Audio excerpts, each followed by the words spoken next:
अंधेरी रात, शहर से दौर, पहाड़ों के दामन में एक सुनसान सा इलाका था जहां एक पुराना बोसीदा मगर शानदार तर्ज तामीर वाला बंगला खड़ा था। लोग उसे खौफ का कहते थे, घर कहते थे।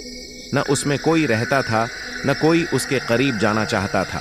मगर इन सब कहानियों के बावजूद एक फैमिली, खरम, इसकी बीवी सबा और छोटी बेटी आमना ने वहां रहाइश अख्तियार करने का फैसला किया।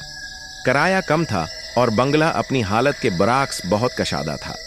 पहली रात ही अजीब चीजें होने लगें। सबा को महसूस हुआ जैसे कोई उनकी बेटी के कमरे में जा रहा है। जब वो देखने गई, आमना गहरी नींद सो रही थी, मगर दरवाजा हल्का सा खुला था और सहन से किसी के चलने की आवाज आ रही थी। अगले दिन आमना ने ड्राइंग में एक अजीब सा वजूद बनाया। जब सबा ने पूछा, उसने कहा, ये उमू है जो मेरे साथ खेलता है ये घर उसका है? सबा चौंक गई। उन्होंने कभी आमना को आमू नामी कोई दोस्त बताते नहीं सुना था।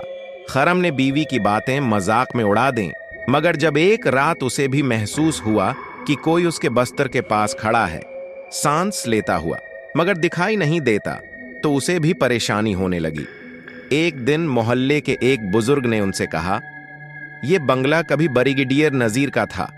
उसकी बीवी ने यहां खुदकशी की थी और उनकी बेटी, वो कभी मिली ही नहीं। आमना दिन बदन खामोश होती जा रही थी और अक्सर उसके बाजू पर नील के निशान नजर आते। एक दिन सबा ने उसे जोर से झंझोड़ा, आमना, सच बताओ, ये तुम्हारे जिस्म पर निशान कैसे पड़ते हैं? आमना ने आहिस्ता से कहा, अमू मुझे सजा देता है जब मैं उसकी बात नहीं मानती।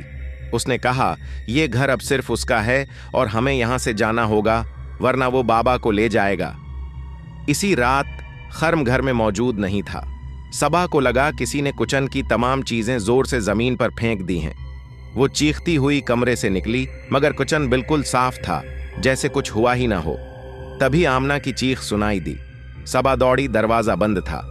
अंदर से सिर्फ आमना की आवाज आ रही थी, मुत ले जाओ प्लीज, मुझे नहीं जाना, मामा बचाओ, अमू बहुत बड़ा है। सबा ने दरवाजा तोड़ दिया। आमना कमरे के कोने में समटी हुई थी। दीवार पर किसी नाखून से एक जमला लिखा था, घर मेरा है, जो आएगा मरेगा।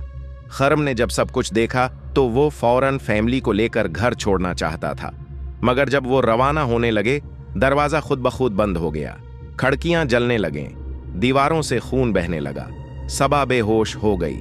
खर्म ने बेटी को उठाया और दीवार तोड़ने की कोशिश की।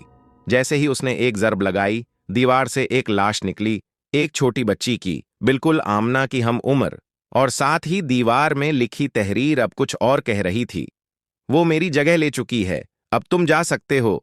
खर्म ने पीछे देखा। आमना कहीं नहीं थी, और जो बच्ची उसकी गोद में थी वो आमना नहीं थी,